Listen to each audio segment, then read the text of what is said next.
Déjà, je suis graphiste de métier. Il n'y a qu'une vingtaine d'années que je m'intéresse à la céramique. Je fais principalement des terres enfumées. Je suis rentré dans la céramique, on va dire, avec des cuissons primitives et de l'enfumage.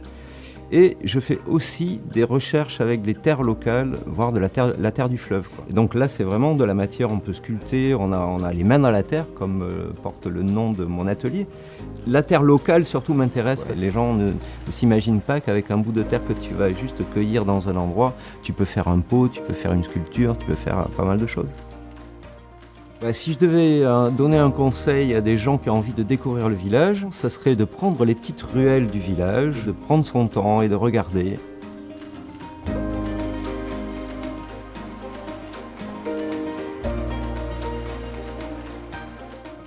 Moi, je me suis installé dans le village il y a à peu près 4 ans pour créer un restaurant. Moi, j'ai voulu créer un restaurant vraiment simple, mais avec que des produits frais. Mais c'est vrai qu'on a été très attirés par ce village en lui-même, parce qu'il est beau, il a un charme fou. Notre petite mamie qui vient tous les dimanches, on lui a justement apporté en fait, je pense, un petit cocon familial, en tout cas le dimanche midi. Et ce qui lui importe en fait, c'est d'être vraiment face à la vitrine et de pouvoir voir en fait la vie du marché. Il y a un échange qui se fait et qui est très agréable.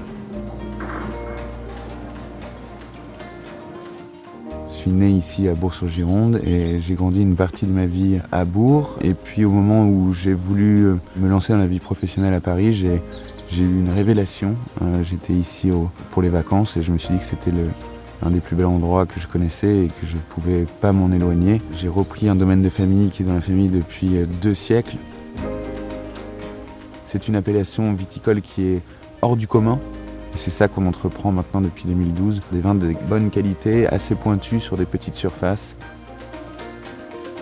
Le premier conseil que je donnerais à quelqu'un qui ne connaît pas la région, ça serait de venir à la rencontre des habitants du secteur, puisqu'on est fiers et on est assez content de faire découvrir cet endroit et ce patrimoine. On s'apercevra de la poésie qui règne en ces lieux.